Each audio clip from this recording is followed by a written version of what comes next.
Soda, உப்பு, Eno எதுவுமே சேர்க்காம 15 நிமிஷத்துல வீட்லயே சுலபமா செய்யக்கூடிய டேஸ்டியான, சாஃப்ட்டான, ஹெல்தியான ஒரு ரவா இட்லி. எப்படி செய்றதுன்னு பார்ப்போமா? வாங்க. இதுக்கு ஒரு பேன்ல கொஞ்சமா எண்ணெய் சேர்த்து 1/4 டீஸ்பூன் கடுகு, கடுகு பொரிஞ்சதும் 1 ஸ்பூன் உளுந்தம் பருப்பு, 1 ஸ்பூன் கடலை பருப்பு சேர்த்து நல்லா வறுத்து எடுத்துக்கோங்க.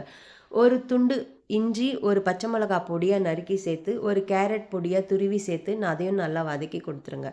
நல்லா வதங்குனதும் 1 கப்பு ரவை சேர்த்து மீடியம் ஃப்ளேம்ல வச்சு நல்லா வறுத்து எடுத்துக்கோங்க. ரவை நல்லா வறுபட்டா தான் இட்லி நல்லா சாஃப்ட்டா கிடைக்கும். இல்லன்னா தண்ணி கொத்த மாதிரி இருக்கும்.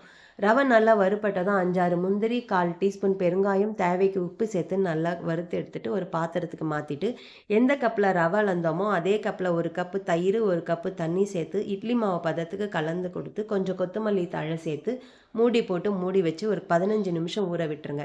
ஒரு 15 நிமிஷம் கழிச்சு இப்போ மாவு தயார்.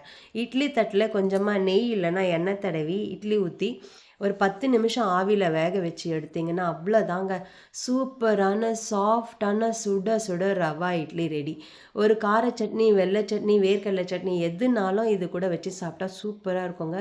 நீங்களும் செஞ்சு பார்த்துட்டு எப்படி இருக்குன்னு